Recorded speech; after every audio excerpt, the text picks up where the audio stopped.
Oui, bonjour chers élèves. Voilà, donc aujourd'hui on souhaite étudier les variations des deux suites UN et VN. Alors, pour étudier les variations, en appliquant le cours, on aura deux méthodes. Laquelle? Soit calculer la différence entre UN plus 1 et UN, et on le compare par rapport à 0. Alors si c'est supérieur à 0, c'est-à-dire que U est croissante. Si c'est inférieur à 0, c'est-à-dire que U est décroissante. Sinon, on a le rapport de UN plus 1 sur UN. Si c'est supérieur à 1, c'est-à-dire que U est croissante. Si c'est inférieur à 1, c'est-à-dire que U est décroissante. Voilà, donc on aura ces deux méthodes. Par contre, qu'est-ce que j'ai ici? UN égale à moins 3n plus 1. Donc, j'ai une addition. Quelle est l'opération qui correspond à l'addition? C'est la soustraction. Donc on va opter plus pour ça. Il faut toujours faire le bon choix. On n'a pas du temps à perdre. Hein. Voilà. Pendant un contrôle, il faut savoir gérer le temps. Voilà. Après, donc on fait UN plus 1 moins UN. Voilà. Ça va faire quoi? Moins 3 facteur de n plus 1. Regardez, à partir de deux termes, il faut mettre des parenthèses. C'est très important. Voilà. Plus 1 moins 3n plus 1. Ce sont des règles élémentaires de base. Mais quand même, ça joue des tours. Faites attention. Donc je reprends. Donc ça va me faire moins 3n. Donc le développement. Moins 3 fois plus 1, ça fait moins 3 plus 1. Moins 3n, ça fait plus 3n.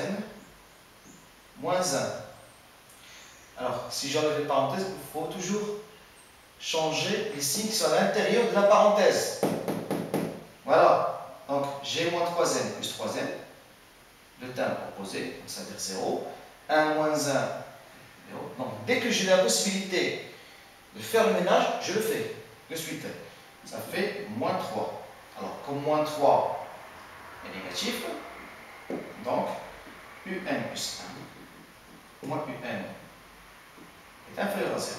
Donc, UN est strictement décroissante. Voilà. Après, je vais aborder Vn égale à 2 à puissance n. Bon. J'ai une puissance. Donc, il y a toujours des mobilités par rapport aux puissances. Donc, ce que je fais, je calcule le rapport de V de n plus 1 sur V de n. Vous savez quoi? 2 à puissance n plus 1 sur 2 à puissance n. Voilà. Alors, j'ai ça. Alors, si on ne se rappelle plus le mécanisme de fonctionnement des puissances au niveau des opérations, donc si j'ai x à puissance a sur x à puissance b, ça fait x à puissance a moins b. Voilà, ça c'est un rappel de puissance. Donc là, je reprends, donc ça fait v de n plus 1 sur vn égale à 2 à puissance n plus 1 moins n. Alors je prends pour a, c'est n plus 1, et pour b, c'est n.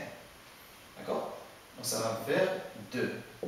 Et comme 2 est supérieur à 1, donc v de n plus 1 sur v de n est supérieur à 1, implique v de n plus 1 est supérieur à v de n. Donc v de n est strictement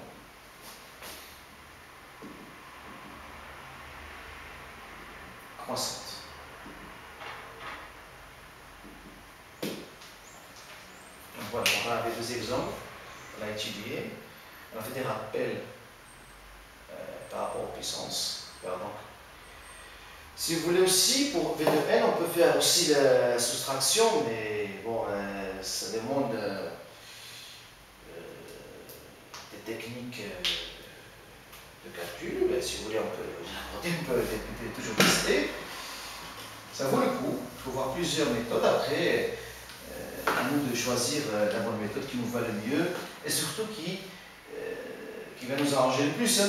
Donc si on prend v de n plus 1 moins v de n, ça fait 2 absence n plus 1 moins 2 absence n. Donc ça fait 2 absence n fois 2 absence 1 moins 2 absence n. Donc ce que je remarque, il y a un facteur en commun, c'est-à-dire 2 absence n. Là apparemment je l'ai seul, 2 absence n ici. Par contre, il ne l'est pas. Il est multiplié par 1. Voilà. Alors je fais sortir, ça fait 2 absence n, facteur de 2 moins 1. Ça va faire 2 absence n fois 1, ça fait 2 absence n. Voilà. Alors 2 absence n, il est comment? Il est positif. Donc, comme 2 absence n est positive, donc v de n plus 1 moins v de n supérieur strictement à 0, donc v de n est strictement croissante. Voilà. Donc je vous remercie pour votre attention et je vous donne rendez-vous pour un autre chapitre à expliquer. Voilà. Merci.